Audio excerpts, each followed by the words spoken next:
Good evening, one and all. We welcome you all to the international webinar series on holistic health, well-being, and sustainable development 2022-2023, commemorating Azadi Ka Amrit Mahotsav, nation celebrating 76 years of independence, India's G20 presidency, United Nations Sustainable Development Goals 2015 to 2030 as part of awareness and campaigns in collaboration with Sri Holistic Health Foundation India and Sri Research Institute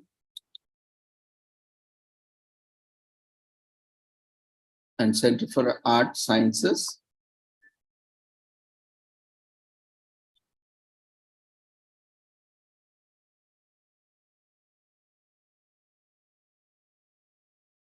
And well-being.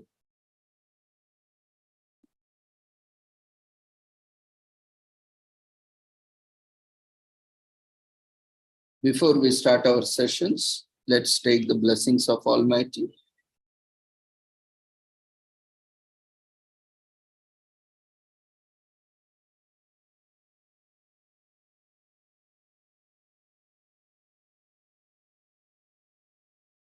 Kurutvam kalyanam arogyam dhanasampadah Shubham kurutvam kalyanam arogyam dhanasampadah Shatru buddhi vinashaya Deepajyotirnamostute Deepajyotirnamostute Shubham kurutvam kalyanam arogyam dhanasampadah Shubham kurutvam kalyanam arogyam dhanasampadah.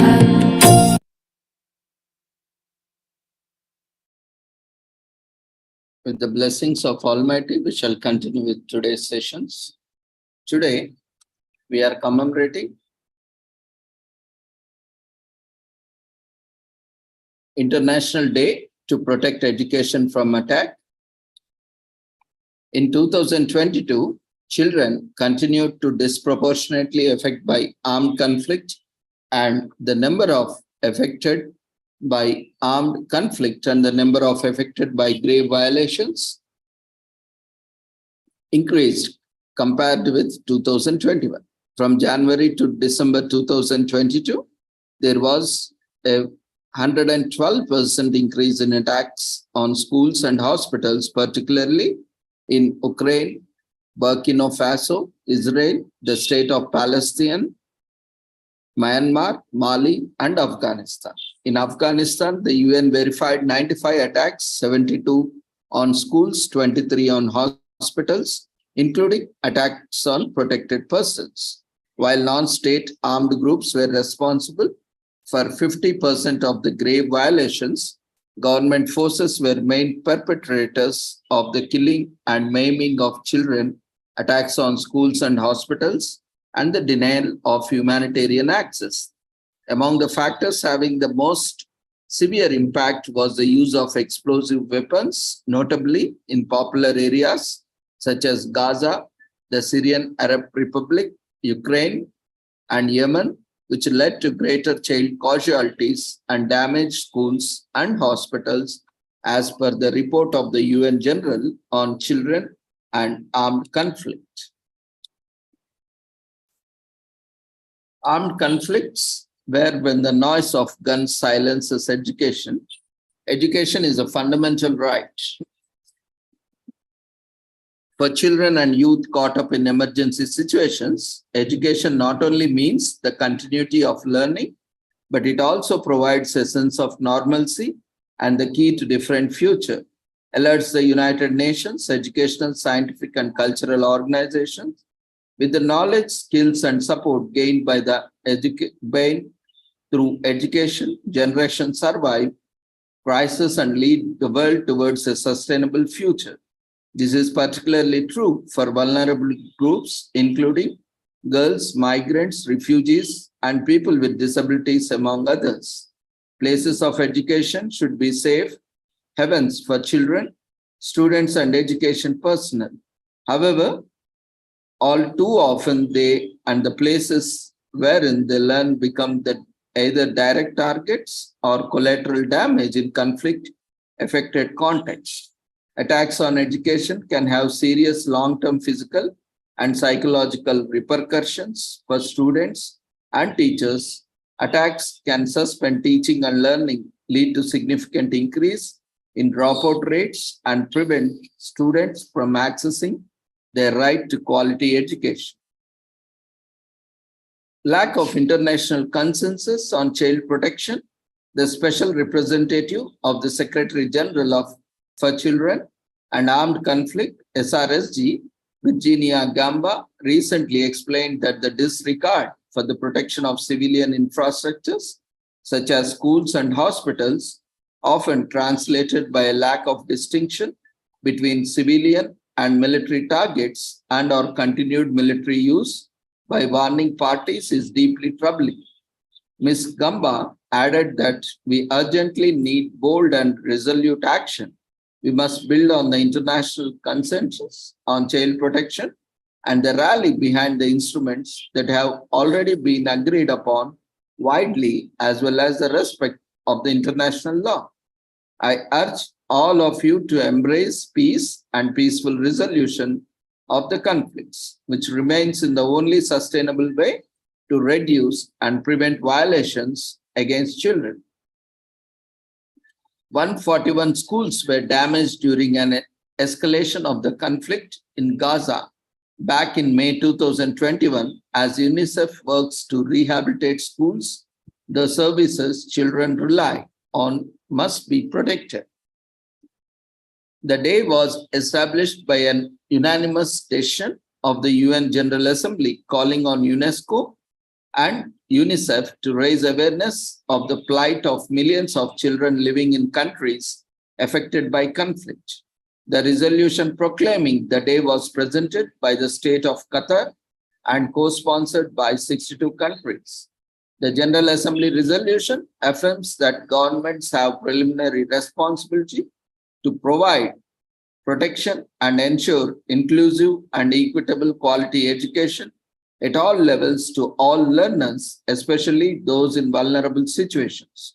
It further emphasizes the need to intensify efforts and increase funding to promote safe and protective school environments in humanitarian emergencies by taking all feasible measures to protect schools, learners, and educational personnel from attack, refrain from actions that impede children's access to education, and facilitate access to education in situations of armed conflict.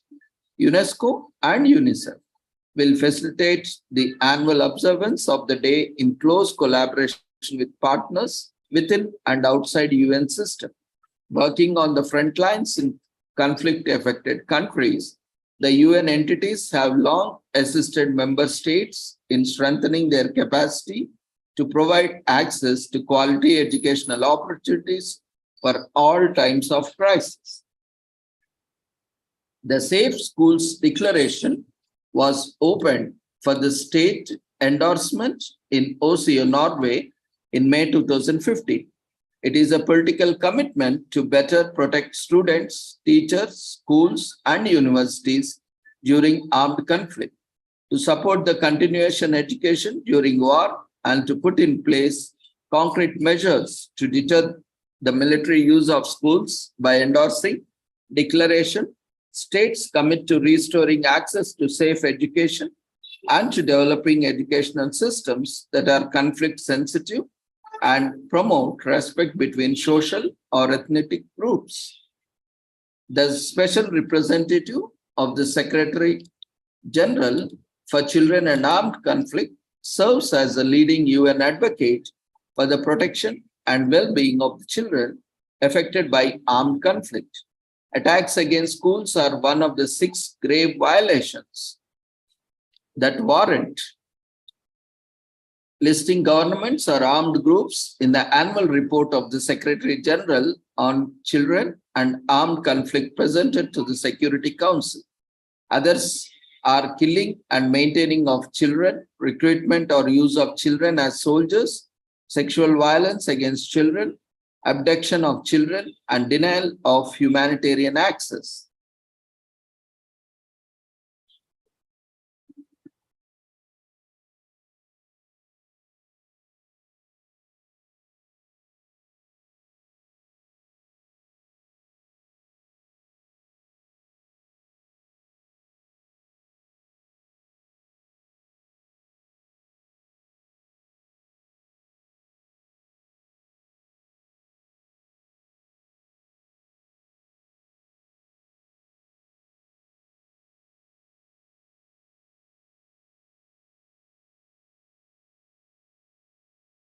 The Safe Schools Declaration is an intergovernmental political commitment to protect students, teachers, schools, and universities from the worst effects of armed conflict.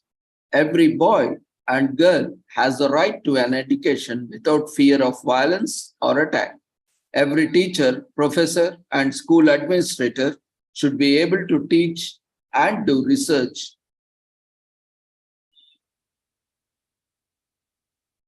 in conditions of safety, security, and dignity. Every school should be a protected space for students to learn and fulfill their potential even during war.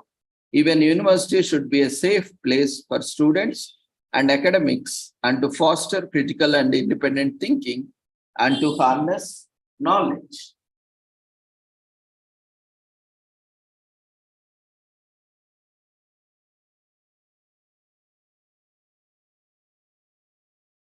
The fourth international conference on the Safe Schools Declaration was held in October 25th to 27th, 2021, with the theme Ensuring Safe Education for All, from Commitment to Practice.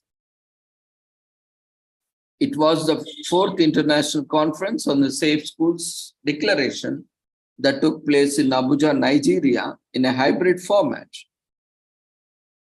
with in-person participation by those in Nigeria and virtual participation by international attendees. The conference fell at a pivotal time amidst an COVID-19 crisis and its detrimental impact on education, the children's rights globally. The conference was an opportunity for the states to galvanize action on protecting education in armed conflict by taking stock of progress by states in endorsing and implementing the Safe Schools Declaration, sharing good practice in advancing the commitments in the declaration, and encouraging greater collaboration across borders to ensure that all students and educators can learn and teach in safely. The Safe Schools Declaration in 2015, the government of Norway and Argentina led a process among United Nations member states to develop the Safe Schools Declaration, an intergovernmental political agreement dedicated to protecting education in armed conflict. The Safe Schools Declaration outlines a set of commitments to strengthen the protection of education from attack and restrict use of schools and universities for military purposes. It seeks to ensure the continuity of safe education during armed conflict. The declaration was opened for countries to endorse at the first international conference on safe schools in Oslo, Norway, in May 2015. In 2017, the government of the Argentine Republic hosted the second international conference on safe schools, further building upon the development of a global community dedicated to protecting education in armed conflict. In May 2019, the government of Spain hosted the third international conference on safe schools in Palma de Mallorca, and in October 2021, the government of Nigeria hosted the fourth international conference on Safe Schools Declaration in Abuja. To date, 118 states around the world have joined the international political agreement. Support for the Safe Schools Declaration has come from the highest levels within the UN, notably from UN Secretary General Antonio Guterres, former High Commissioner for Human Rights Zaid Rad Al Hussein, and special representatives for children and armed conflict, Virginia Gamba, each of whom urged all UN member states to endorse the declaration. The declaration builds a community of nations committed to respecting the civilian nature of the schools and developing and sharing examples of good practices for protecting schools and universities during armed conflict. It offers guidance on concrete measures that armed forces and armed non-state actors can take to deter military use of educational facilities, to reduce the risk of attack and to mitigate the impact of attacks and military use when they do occur. Countries also commit to collect or facilitate the collection of data on attacks on education, investigate and prosecute war crimes involving education, and provide assistance to the victims. By endorsing the declaration, states also commit to restoring access to safe education and to developing education systems that are conflict sensitive and promote respect between social or ethnic groups. The Safe Schools Declaration is a framework for collaboration and exchange. The endorsing countries meet on a regular basis to review implementation of the declaration. So by endorsing the declaration, the countries commit to undertake the following steps to protect students, teachers, schools, and universities from attack and military use. Implement the guidelines for protecting schools and universities from military use during armed conflict and bring them into domestic policy and operational frameworks as far as possible and appropriate. Collect reliable data on attacks and military use of schools and universities, including through existing monitoring and reporting mechanisms. Provide assistance to the victims of attacks in a non-discriminatory manner. Investigate allegations of violations of national and international law and prosecute perpetrators where appropriate. Develop and promote conflict-sensitive approaches to education. Seek to continue safe education during armed conflict and restore to access safe education after attacks. Support the UN's work on the children and armed conflict agenda and meet on regular basis, inviting relevant international organizations and civil society to review the implementation of the declaration and use of the guidelines. International, regional, and national organizations can play a key role in supporting governments to implement these commitments.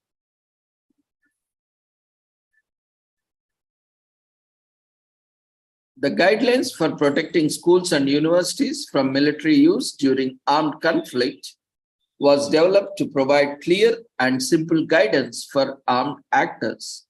They are non-binding practical tool that aims to help parties to conflict, both government armed forces and armed non-state actors, to exercise restraint with respect to the use of schools and universities for military purpose.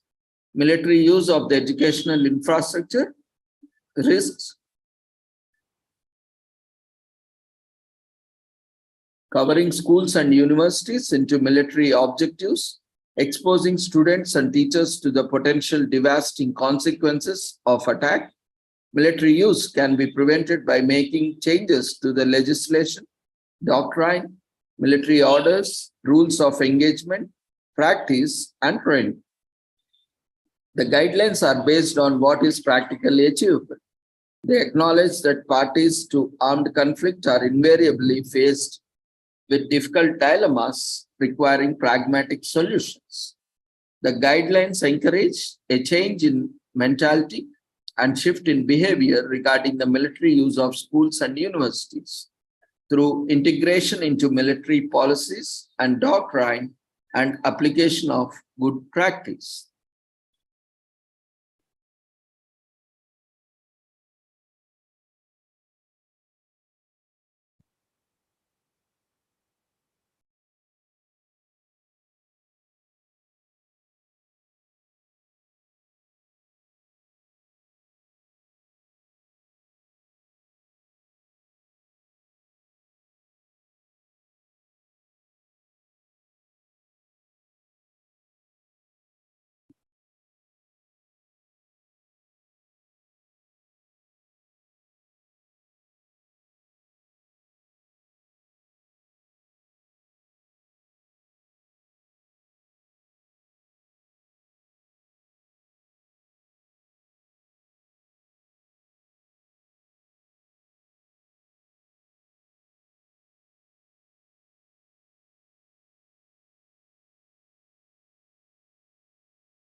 Children, the 6 grave violations which we were talking about are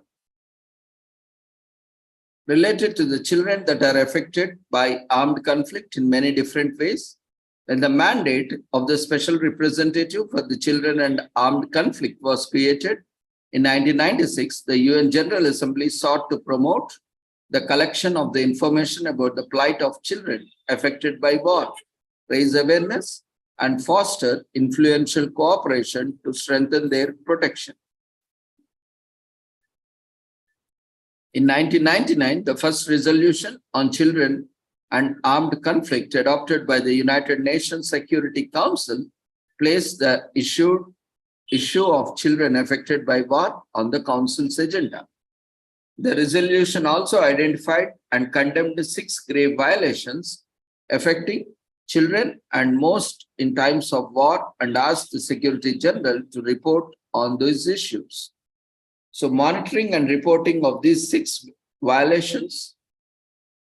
In 2005, the Security Council established a monitoring and reporting mechanism, in short known as MRM, to systematically monitor, document, and report on the violations committed against children in situations of concern around the world.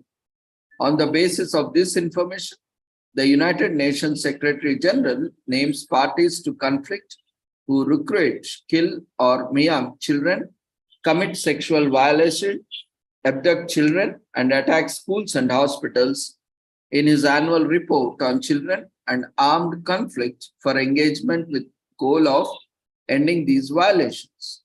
In addition to the annual report, the Security Council Working Group on Children and Armed Conflict reviews the country reports stemming from MRM and makes recommendations on how to better protect children in specific country situations. The 6 grave violations serve as a basis to gather information and report on the violations affecting on children, which are killing and maiming of children, recruitment or use of children as soldiers, sexual violence against children, abduction of children, attacks against schools or hospitals, denial of humanitarian access for children. Ending and preventing these 6 grave violations is the focus of the special representative's work and advocacy.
The recruitment and use of children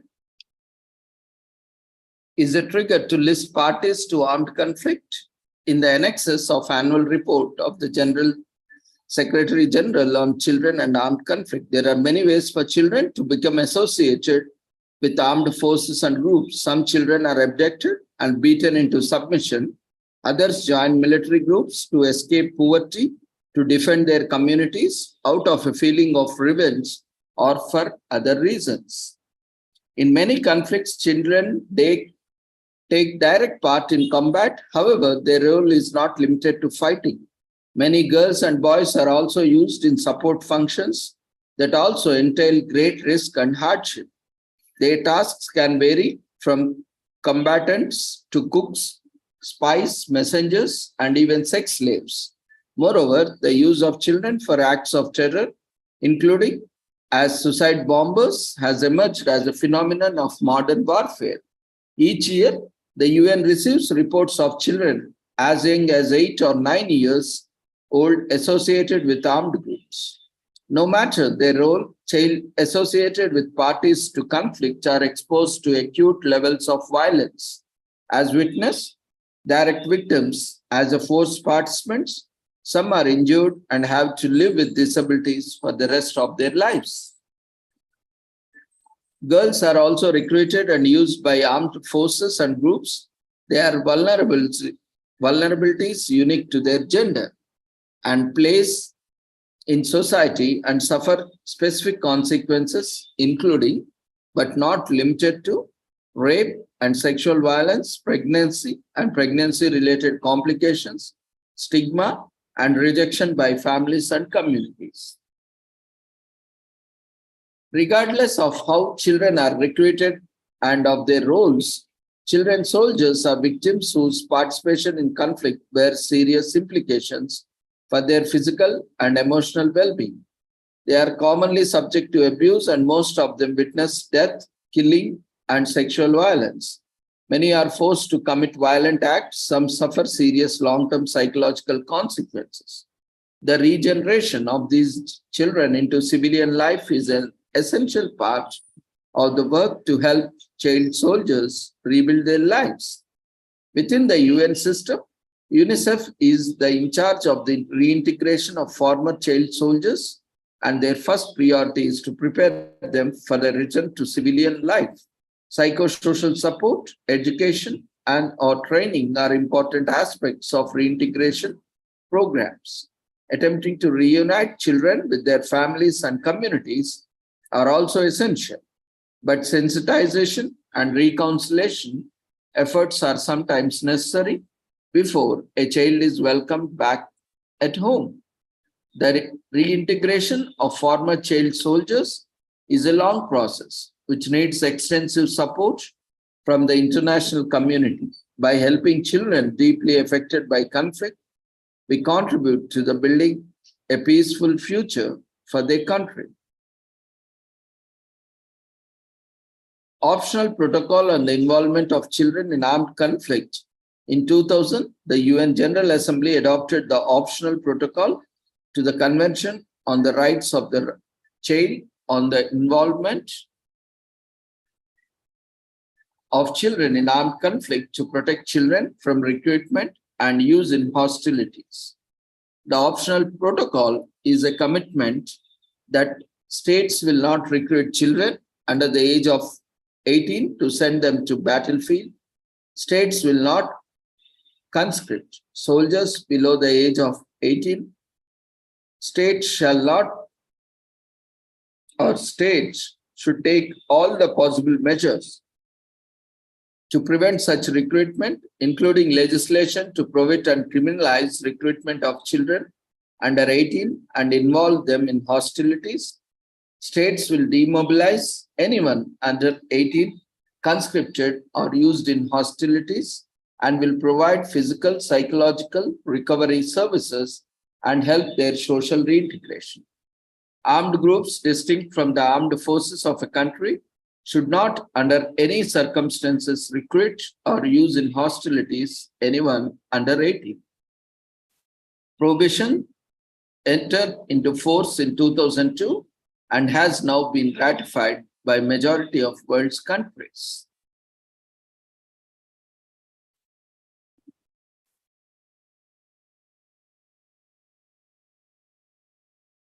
There are various prohibitions under the international law. Human rights law declares 18 as a minimum level for the recruitment and use of children in hostilities. Recruitment and using children under the age of 15 as soldiers is prohibited under international humanitarian law, treaty, and custom, and is defined as a war crime by the International Criminal Court. Parties to the conflict and recruit and use children are listed in the Secretary General in the annexes of his annual report on children and armed conflicts. We are children, not soldiers. In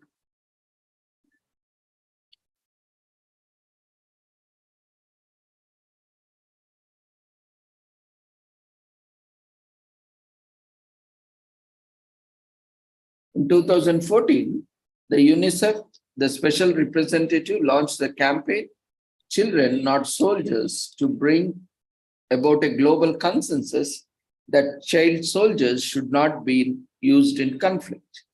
The campaign was designed to generate momentum, political will, and international support to turn the page once and for all on the recruitment of children by national security forces.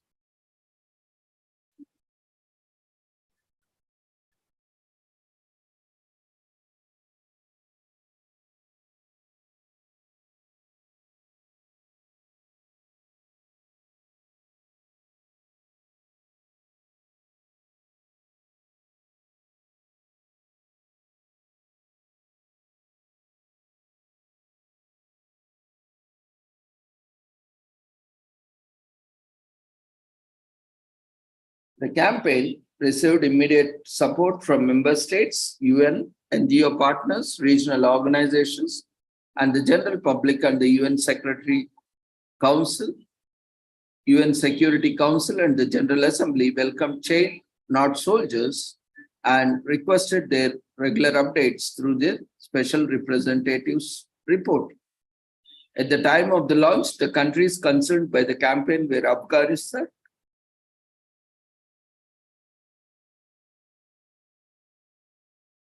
Chad, the Democratic Republic, the Congo, Myanmar, Somalia, South Sudan, Sudan, and Yemen.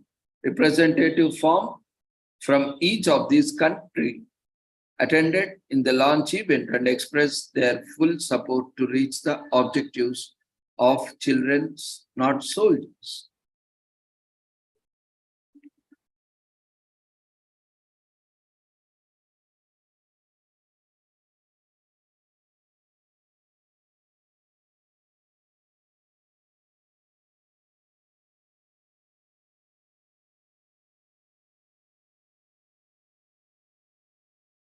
The campaign ended at the end of 2016, but the consensus envisioned is now a reality, and thousands of child soldiers have been relaxed and reintegrated into the assistance of UNICEF peacemaking and pivotal.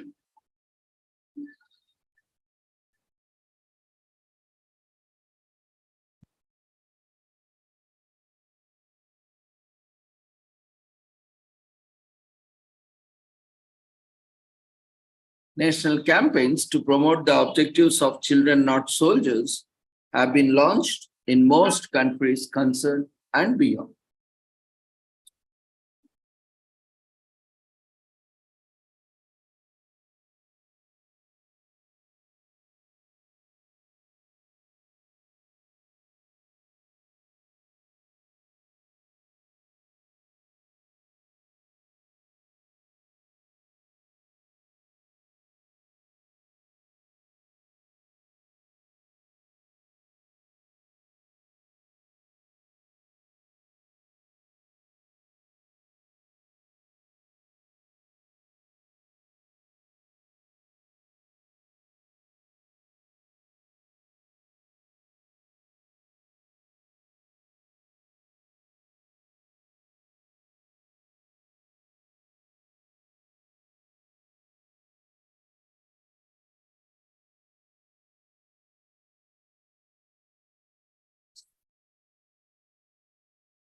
Killing and maiming children during conflict is one of the 6 grave violations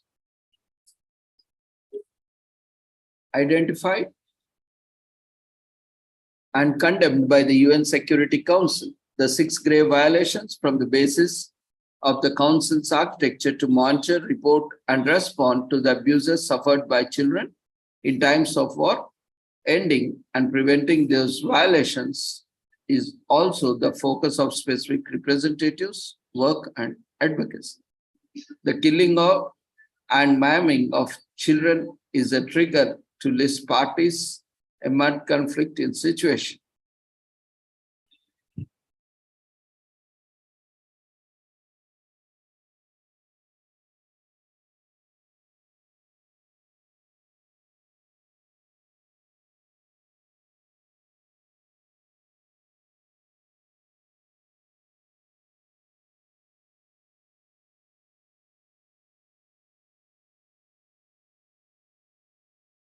The right of civilians not to be an arbitrarily deprived of life and prohibitions against killing or maiming civilizations or civilians are principles firmly enshrined in international humanitarian law, international humanitarian rights, and international jurisprudence. The prohibition of violence of civilians, including children in particular, murder,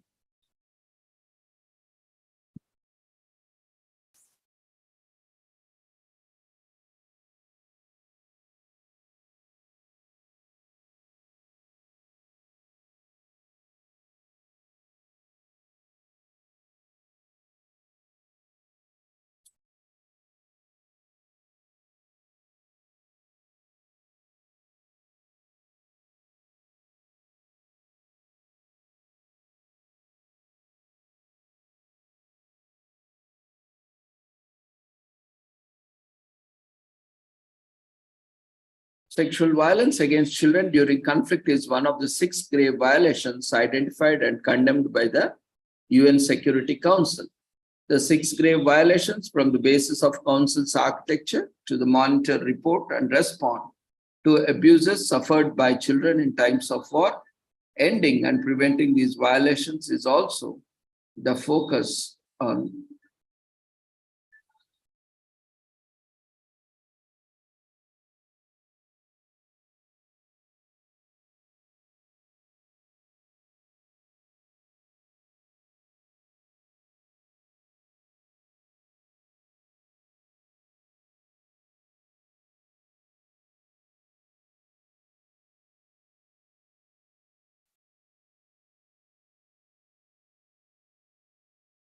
sexual violence is increasingly a characteristic of conflict and is often perpetrated against girls and boys in a rule of law vacuum. In some instances, sexual violence has been used as a tactic of war designed to humiliate a population or to face displacement.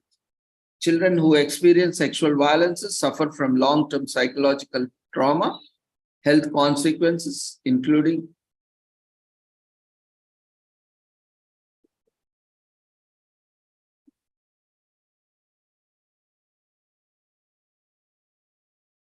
young mothers of babies born of rape often stay with the armed group because of the family ties and dependency that they have evolved over a period of time, and to avoid social stigma.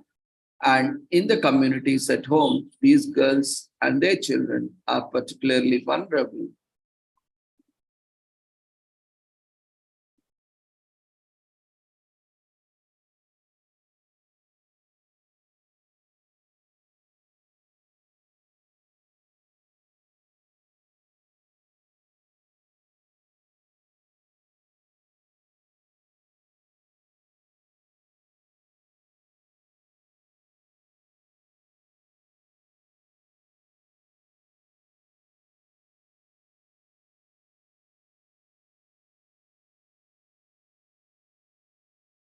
Rape and other forms of sexual violence against children are human rights violations and may amount to grave breaches of international humanitarian law if committed as part of widespread or systematic attack against a civilian population.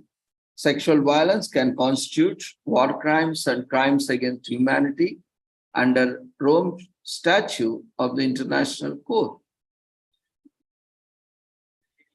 Under Security Council Resolution 1882,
today is also commemorated as International Sudoku Day.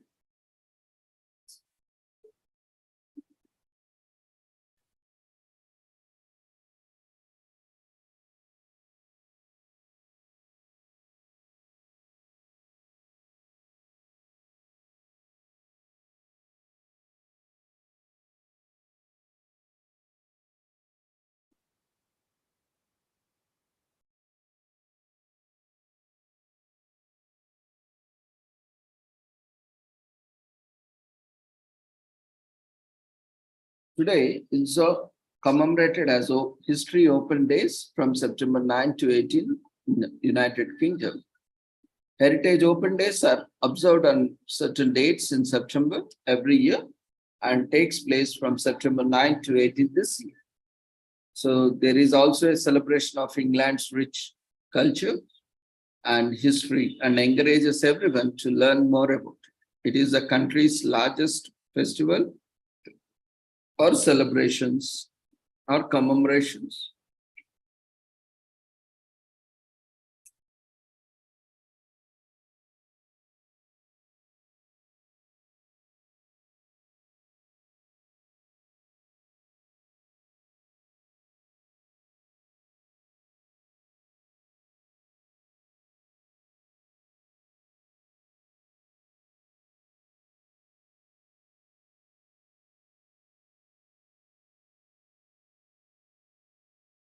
Today is also commemorated as California Admission Day in US. It commemorates the day California was admitted into the Union as the 31st state in 1850. After it was ceded to United States by Mexico in 1848, California became one of the important states to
Today is also commemorated as California Admission Day, which is observed on September 9th each year. It commemorates the day California was admitted into the Union as the 31st day in 1850, after it was ceded to the United States by Mexico in 1848. California became one of the few states to become a state without first being an organized territory. California Admission Day is not a federal holiday, rather, it is a local observance in the state, which implies that business, schools, and government offices remain open.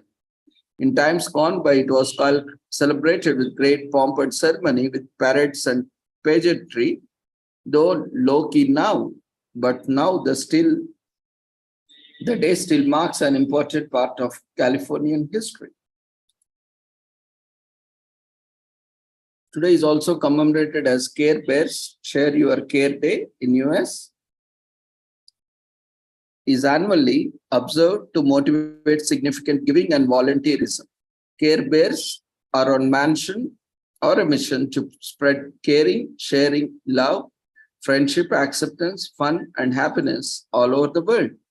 And they inspire people to do the same daily. Tender Heart Bear, Harmony Bear, Share Bear, Cheer Bear, and Grumpy Bear, among many others, all are unique care bears, and each one has a specialized belly badge that indicates his or her duty and the personality. They reside in a care a lot, a faraway place in the clouds that is part of Kingdom of Caring. Care Bears has been teaching children of all ages about sharing their feelings and caring for others for over 35 years. The characters from Cleveland, TCFC, the licensing subsidiary of the greeting card firm American Greetings, invented the Care Bears in 1981. In February 1981, Jack Chognacki, co-president of TCFC, unveiled the first Care Bear to businessmen from American Greeting Cards and the toy firm Kernel. The Care Bears toy line was first offered to loving enthusiasts worldwide in 1983. They have been in the hearts and imaginations of fans ever since. Care Bear Share Your Care Day promotes love, caring, sharing with others. It encourages charity, donating, volunteering, kindness, and acts of benevolence. In 2015, Care Bears, in collaboration with 10-year-old philanthropist Zach Kaplan and with the support of Leak and Watts, delivered 400 Care Bears plush toys to youngsters in New York City on the occasion of inaugural celebration. They also collaborated with around 3,000 bloggers known as Care Bears Share Your Care Ambassadors, who pledge to spread the word, pay it forward, and keep the dialogue going, and their own enormous audiences. It just so happens that the day falls on the same day as National Teddy Bear Day.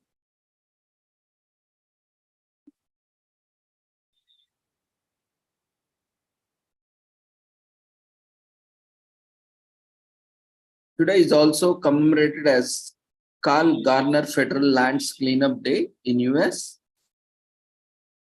It is on the first day after Labor Day, and it will take place on September 9th this year. So the day is observed with programs, ceremonies, and activities that promote the cleanliness and upkeep of federal lands. With the celebrations, America hopes to see more and more people taking up their civic duties to keeping public spaces clean.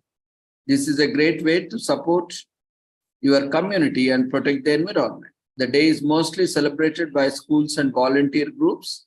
These cleanup days inspire, create awareness, and through actions to prove their point.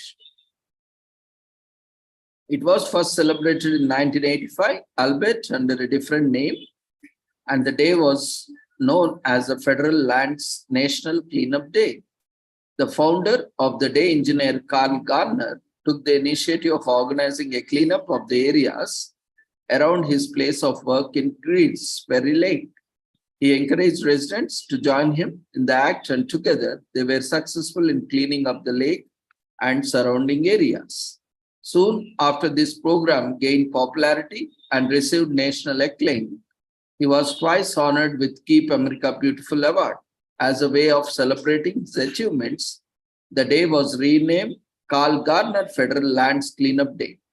Communities observe this day by hosting various activities, ceremonies, and programs that encourage public and private cooperation in keeping federal lands clean.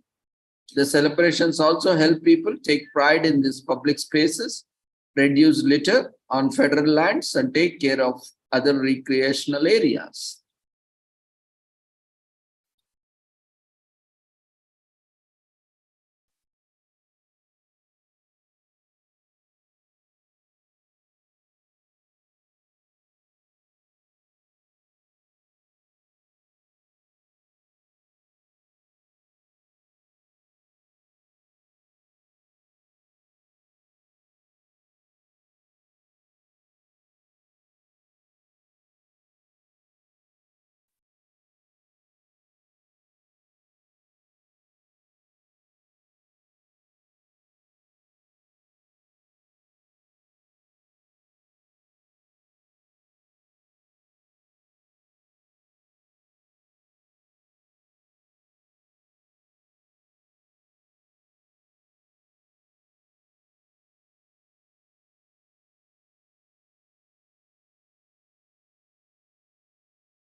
Today is also commemorated as Drive Yours Studebaker Day in US.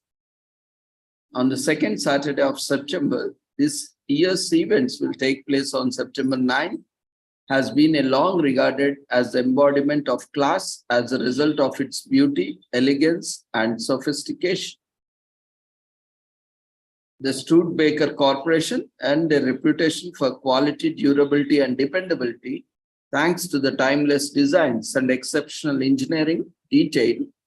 Drive Yours Studebaker Day honors the impact of these incredible automobiles on automotive history and also provides an opportunity for Studebaker drivers all over the world to show off their Studebaker's Baker cars, trucks, of even antique carriages. Although Studebaker Brothers Manufacturing Company was an American business founded in 1852 that focused on manufacturing wagons, buggies, carriages, and horse harnesses. In its history dates back to when Peter Studebaker and his family docked on the shores of American frontier in 1736. They built the first Studebaker carriage in the makeshift factory beside their home and used it to travel as far as Roma, Brisbane, St. George, Charville, and so many other places. The first Studebaker vehicle was a horse-drawn wagon that had 4 wheels and a carriage front suspension to help the passengers stay comfortable through the ride. The horse-drawn wagons became very instrumental as a means of transportation during the American Civil War. By 1902, Studebaker had begun to produce electric vehicles, and by 1904, their gasoline vehicles had rolled out of production. The company enjoyed a lot of popularity for over 50 years as they consistently produced exquisite model of Studebakers. Studebaker Electric remains one of the standout versions of Studebaker's early electric cars. With the electric motors firmly placed within its trunk, the Studebaker Electric ran on clean, rechargeable batteries, which were easy to replace. And although these vehicles were pretty sluggish at that time, they were perfect for the urban areas that didn't have gas stations. Due to heavy toll of the Great Depression and the post-war cash flow problems, the Studebaker Corporation South Bend plant ceased automobile production. on December 20, 1963. And the final Studebaker rolled off the Hamilton assembly line on March 17, 1966. Studebaker remained a separate manufacturer until May 1967, when it merged with Wagner Electric and then with the Northwington Corporation to form Studebaker Northwington.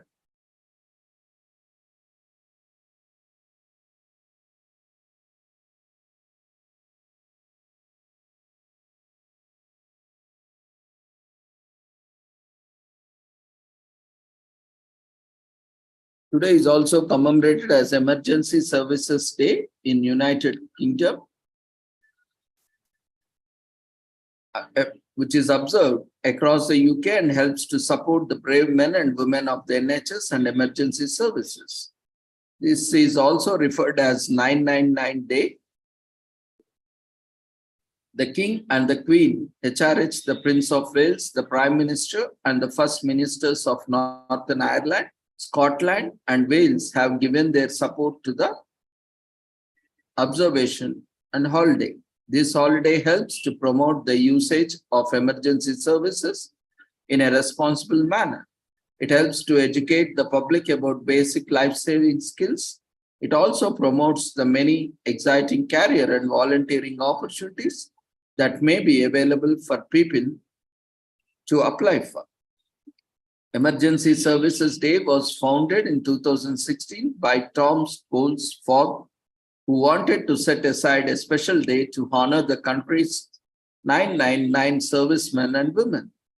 It was declared an official day by former UK Prime Minister Theresa May in September 2017. The inauguration of the day took place at Heaton Park in Manchester, England. It is usually held at a different venue each year. The day is also called 999 Day, and people use the opportunity to thank emergency personnel for their service. Emergency personnel includes anyone else who works to keep the public safe, such as fire crews, doctors, paramedics, pilots, and even service animals. Special education events are held throughout this day to teach the public about life-saving skills. The more people with basic first aid and emergency training, the safer society is in general. People would be able to help others in some way, and when there is an emergency, people are able to speak with emergency service workers and get a better idea of what the jobs truly entail. This is an opportunity for more young people to be inspired into taking up careers that are focused on helping others. During the festivities of the holiday, a Thanksgiving service is held to honor the brave people who have been lost in the line of duty. Volunteers are a big part of emergency service, so awareness and appreciation for the force help a lot. It helps to inspire more people to volunteer and recognizes those who are already volunteering. Some volunteering roles include search and rescue, special constables, retained firefighters, NHS community responders, and Coast Guard volunteers. Today is also commemorated as Farmers Consumer Awareness Day in US, which occurs on second Saturday of September, which is designed to give public a view into lives and works of farmers. It is usually hosted in Quincy, but has a national-wide appeal. This offers wonderful insight into agriculture through a variety of fun activities. These include parades, fun runs, entertainments, exhibition, display of farm equipment, display of art and talents, touring of farming areas, and many others. It began in 1981 when Paul Harvey was recounting an occurrence on the radio. It was about a woman who confronts the grocer about the seemingly high cost of food items. Knowing nothing about farming, she couldn't imagine the great and wonderful jobs that farmers did. Quincy farmers Dennis Higashima was listening that day, and he immediately took action. It was apparent that most consumers were far separated from the farmers. and they have no idea where their food comes from. They do not know the work, what goes into farming, and they do not know about the special people behind the agriculture. So Dennis Higashimiya thought of a way to bring the farmer closer to the public. Hence, Farmers Consumer Awareness Day was brought to that effect, and it was initiated out of the desire to make public see farmers as they truly are. This day has been successful in bringing people together to celebrate the importance of farmers, but it was also a very fun holiday and several activities were added to the celebration.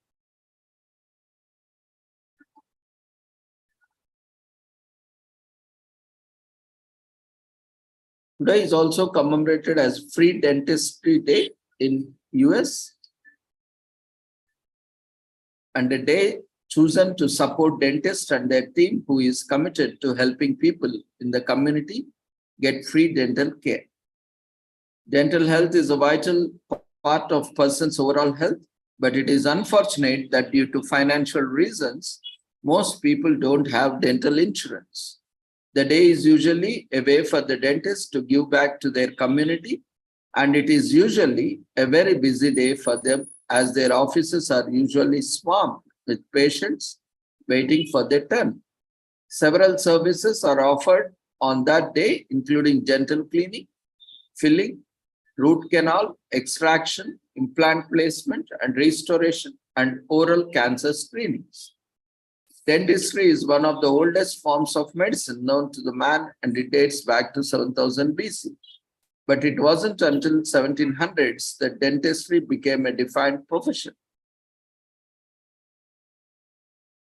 Pierre Fauchard, who was known as the father of modern dentistry in the West, published his book in 1723 titled The Surgeon of Dentist, a treatise on teeth.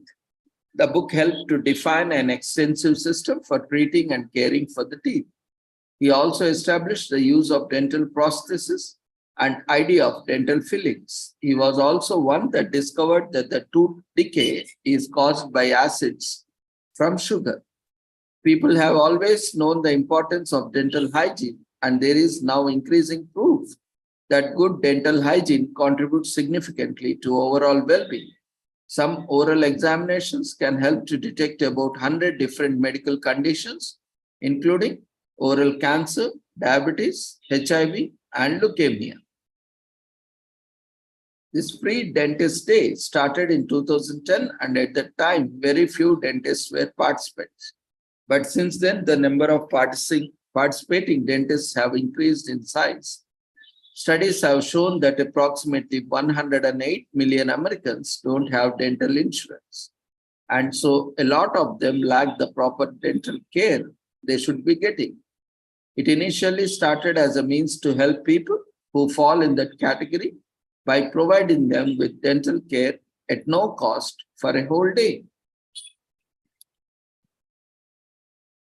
Today is also commemorated as German Language Day in Germany, and it is one of the longest words in German and something to consider on National German Language Day, which occurs on every September 9th.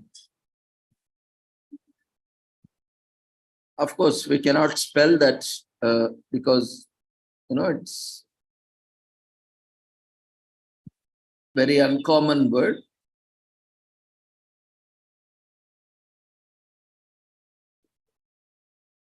So it may seem like gibberish to non-German language speaker, especially who are, not Germans. And actually, this word, which we won't attempt to pronounce, is now absolute. So this word translates as Beef Labeling Monitoring Delegation Act, and yet today we mourn its loss. It's no longer valid also. But anyway, that's a gone case. So German is the language of poets Bertolt Brecht, Rainer Maria Rilke, and the classic Weimar era cinema. To promote the language and encourage more people to learn it, German Language Association, VDS, created this day 17 years ago. helping to revive the speaking of German across the globe. Learning German can be a whole lot of fun, especially when you actually get a chance to use it on a European trip. But if you can't travel to Germany, right here in the United States, there are German pastry shops or bookstores where you can try out what you have learned.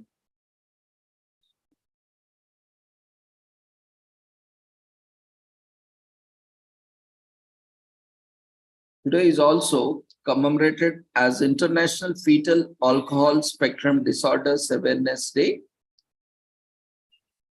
which raises awareness about the importance of alcohol-free pregnancy. Countries, states, provinces, and towns all around the world issue proclamations against alcohol consumption during pregnancy by women. Since there is no known safe amount of alcohol that can be consumed during pregnancy, it is the responsibility of the whole community to support alcohol-free pregnancies. Alcohol can cause severe physical, behavioral, and neurological difficulties in children as well as the mother, and that last for whole lives. So today, join us as we create awareness of this important day by celebrating International Fetal Alcohol Spectrum Disorders Awareness Day. From the 1960s until the 1980s, alcohol was commonly used as a form of medication to stop or relax uterine contractions and prevent preterm labor. Developed by Dr. Fitz first, the method involved administering a small amount of alcohol to pregnant women. However, as the alcohol was given intravenously, the pregnant woman could still receive the treatment even after passing out, making her intoxicated. The harmful effect of this form of treatment was not identified until two doctors raised an alarm. It was Dr. Kenneth Lyon Jones and David Way Smith of the University of Washington Medical School who first coined the term fetal alcohol syndrome in 1973. They identified pattern of skull, facial, limb, and heart defects linked to the prenatal growth deficiency and developmental delay in 8 unrelated children born to alcoholic mothers. So fetal alcohol characteristics are different from one child to another since the adverse impact of exposure depends on the timing and the dose of alcohol used during pregnancy. This poses challenge for diagnosticians because the absence of observable symptoms means it often goes undetected. However, memory problems, slow thinking, hyperactive behavior are a few of the conditions that individuals living with FASD typically experience. The first International Fetal Alcohol Spectrum Disorders Awareness Day was celebrated on September 9, 1999. This day was conceptualized by Bonnie Buxton and Brian Philcox, parents of fetal alcohol children, and Teresa Kellerman, director of the FAST Community Resource Center in Arizona. September 9th was chosen so that on the 9th day of 9th month of the year, the world will remember that during the 9 months of pregnancy, women should abstain from alcohol, that is, keep away herself from alcohol consumption. Fetal alcohol spectrum disorders are entirely preventable if baby and mother is not exposed to alcohol before or after birth. There are 3 types of FASD, namely fetal alcohol syndrome, alcohol-related birth defects, and alcohol-related neurodevelopmental disorder. There is no cure for FASD. While it is a permanent condition, early intervention treatment can aid a child's development.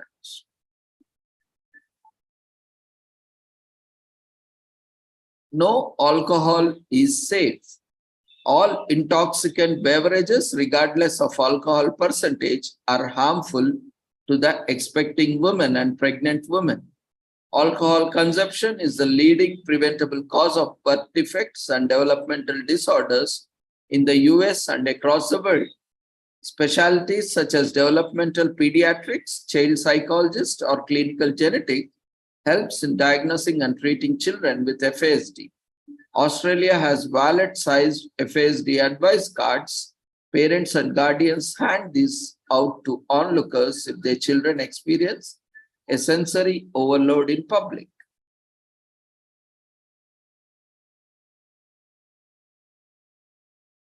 Today is also commemorated as International Sudoku Day in US. The goal of this Sudoku game is to fill a 9x9 grid so that each column, row, and 3x3 subgrid contains all the digits from 1 to 9. So 9-9 is a natural choice for the day of celebration. It's time to get your brain into gear because although today is most definitely a cause for celebration, some hardcore logical thinking will be required. So in 1892, the French newspaper La Siècle printed a game that was akin to Sudoku. In that each row and column had to contain all the designated numbers. But unlike Sudoku, it involved numerals higher than 9 and engaged solvers' mathematical skills, not their logic center. In ensuing years, after French papers picked up on the trend with similar games, but none were strictly identical to Sudoku. And those games' popularity waned around the time that World War I was starting.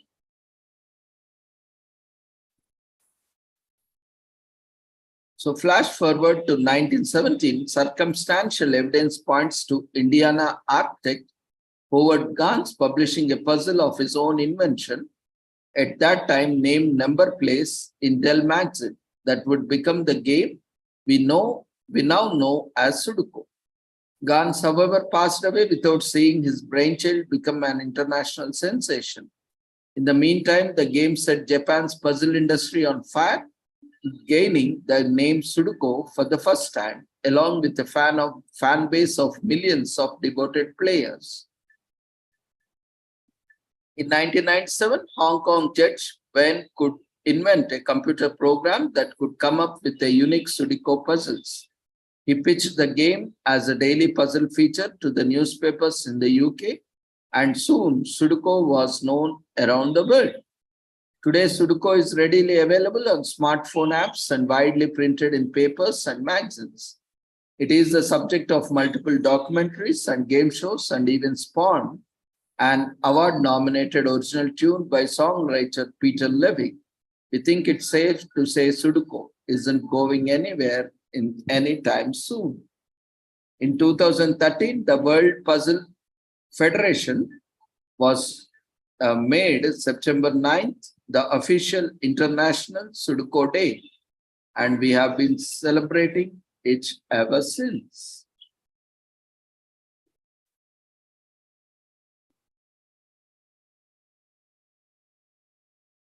Today is also commemorated as National When Pigs Fly Day in US. So this doesn't mean that pigs fly, but it's an idiom or a saying that is associated. This day reminds us that sometimes even seemingly impossible things can happen. People need to ignore their doubts and stand up for their beliefs. So some people say it's a day of hope and others say it's a day of miracles. It is when something that was considered to be impossible happens, according to the people who celebrate it. It is a special occasion in which seemingly incomprehensible things do come true. But if you are like many other people, you are looking for answers for this exciting occasion. It's funny how there are many things on this earth that we can't explain.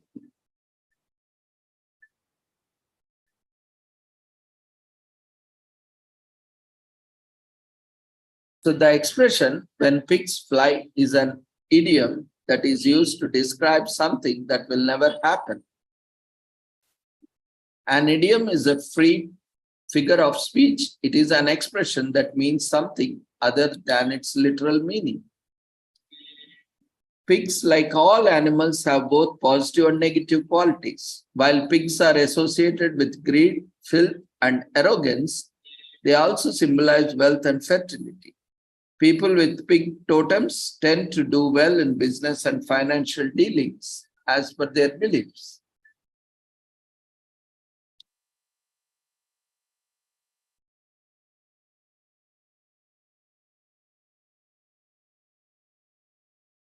Today is also commemorated as Tajikistan Independence Day in Tajikistan. In 1991, the Communist Party that had been ruling Tajikistan was dissolved and a resolution was adopted on the state independence of the Republic of Tajikistan. This also came into being with the dissolution of the Soviet Union. It is one of the main events of Tajikistan every year. On this day, many businesses are closed and people participate in lighting fireworks and witnessing the famous 21 gun salute. Tajikistan is a landlocked country in Central Asia, formerly known as Republic of Tajikistan. Dushanbe is the country's capital and largest city. It is bordered on the south by Afghanistan and on the west by Uzbekistan, on the north by Kyrgyzstan, and on the east by China. Sections of Afghanistan and Uzbekistan are part of the Tajik people traditional homelands as well. Tajikistan was once home to multiple ancient cultures, including the Neolithic and Bronze Age metropolis of Sarazm, and was afterward ruled by kingdoms of several faiths and cultures, including Buddhism, Neo-Strian Christianity, Hinduism, and Islam. Several empires and dynasties have ruled over the region, including the Achaemenid Empire, Sasanian Empire, Heptile Empire, Samanid Empire, and Mongol Empire. The Russian Empire that says the territory which was taken over by the Soviet Union. The country's existing borders were drawn when it was an autonomous republic with Soviet Union before becoming a full-fledged Soviet republic in 1929.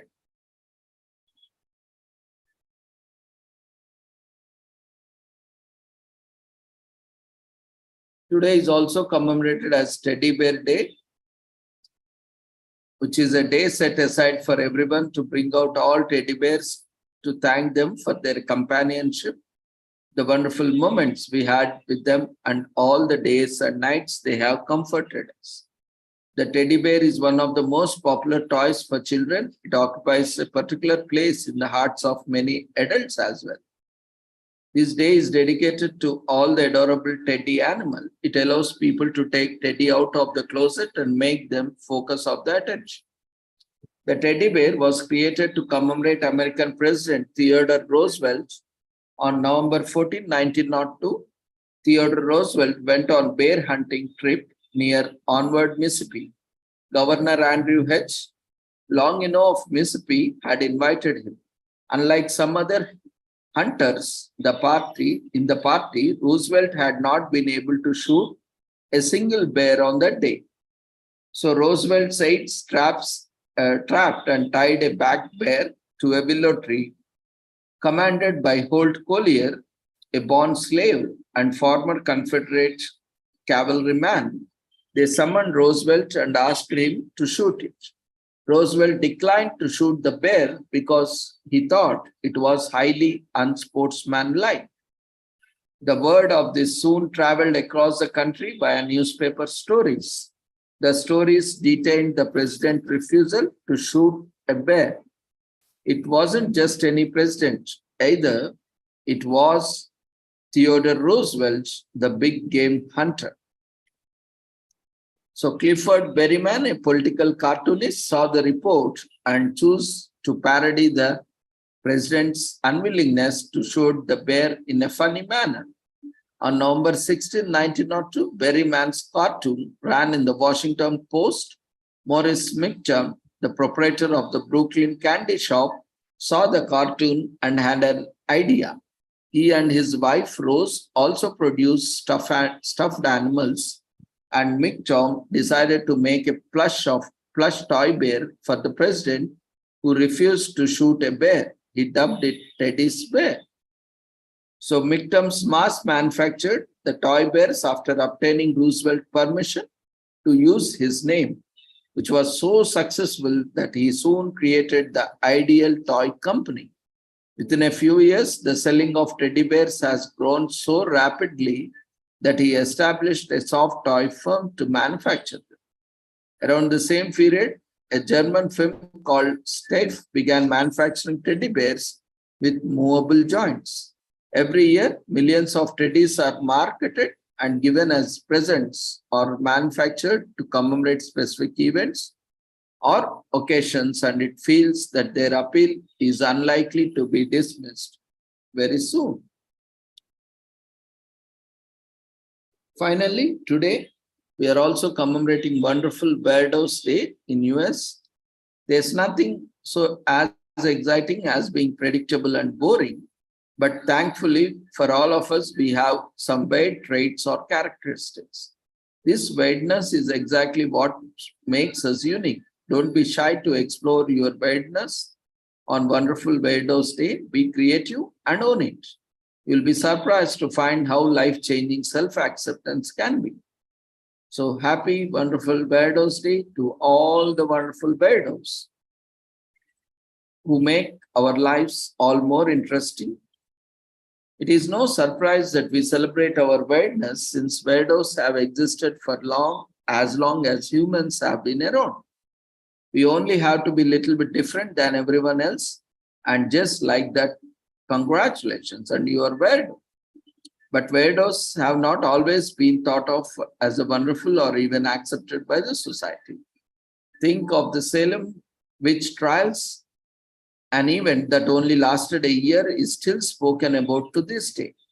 During these trials, people who were suspected of witchcraft were accused of guilty, and many of them were executed. Even the slightest unusual behavior becomes heavily scrutinized, the result of which is often fatal. Throughout the history, society has not necessarily been kind to those who have deviated from acceptable behavior. It wasn't until the year 2000 when a few residents of Austin, Texas, decided that there should be a day for the celebration of our collective weirdness. The day was initially known as Keep Austin Weird, but the name was changed eventually. The day was sponsored by Tom Roy, but today many people celebrate it on their own.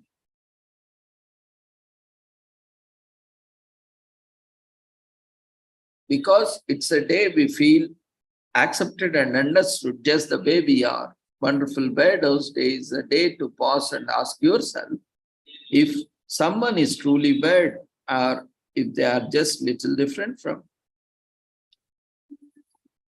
So with this, we shall end the commemorations. And thank you everyone for joining us on today's session. So we request everyone to quickly fill up the feedback form for today's session before leaving the platform. See you all tomorrow at the same time with the same joining link with different commemorations. Take care. Good night.